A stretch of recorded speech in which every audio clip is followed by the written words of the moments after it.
death toll from this brutal heat wave continues to rise. In Spain, we are hearing alarming reports of more than 200 fatalities. This is according to a Public Health Institute linked to the Public Health Ministry. And the majority of those fatalities, we understand, are people over the age of 65. Here in France, the epicenter of the European heat wave today, more than 50 million people placed under red alerts. That's 3/4 of the population, really unprecedented.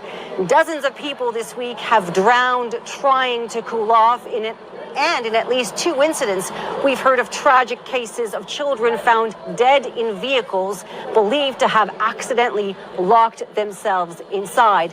Here in Paris, authorities say there have been numerous cases of cardiac arrest over the past 24 hours. As you know, air conditioning is not a given here, not in schools, hospitals, or households. And this has sparked a major debate here on the front pages of the papers, on TV panels. Is it time to have air conditioning for all?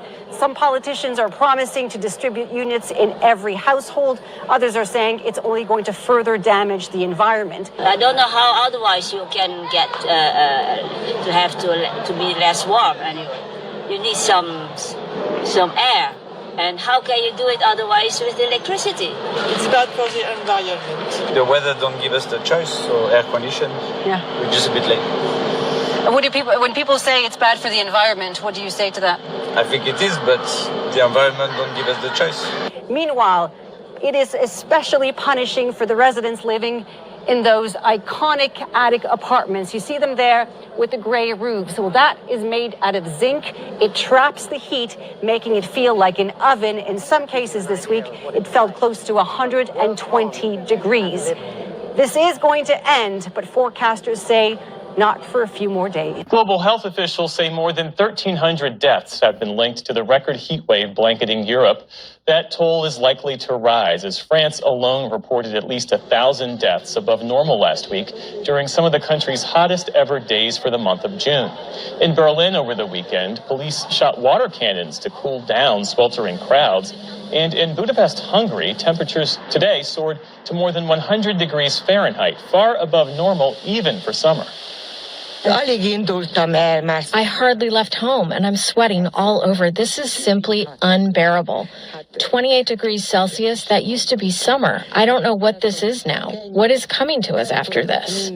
Meantime, tens of millions of Americans are also under extreme heat warnings this week. Triple-digit temperatures will bake the Midwest and East Coast as the country prepares for July 4th celebrations. In France, the authorities are reporting that over 9 days, at least 1,000 people have died in incidents related to the heat. Funeral homes in the French capital, Paris, are now reporting that they are under pressure, rapidly running out of space and being overwhelmed with the need to safely store the bodies of those who have died. It's a difficult situation for those working in the funeral industry as well as those who have relatives who have died. The French Interior Minister has said that they are now providing extra ice boxes where needed, but he denies that France has not been prepared for this heat wave.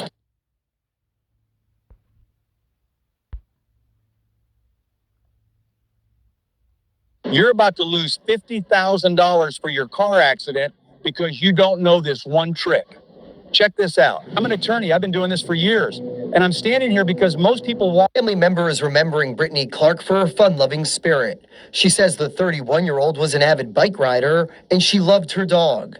An online fundraiser describes what happened to her as a completely bizarre accident. People need to understand this is a very rare situation. Frank Robb has more than 3 decades of experience dealing with Florida alligators. He offered some insight about the active FWC investigation into the deadly encounter Sunday afternoon in the river at Little Big Econ State Forest. FWC has a lot of steps they'll go through. They'll look at bite patterns, look for DNA, things of that nature. Florida Fish and Wildlife officials say they captured and killed 2 gators.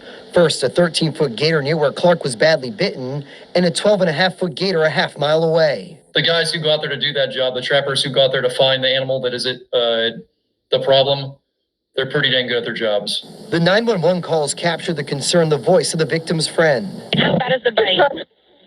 Horrible. It sounds like from the 911 calls, there were people there.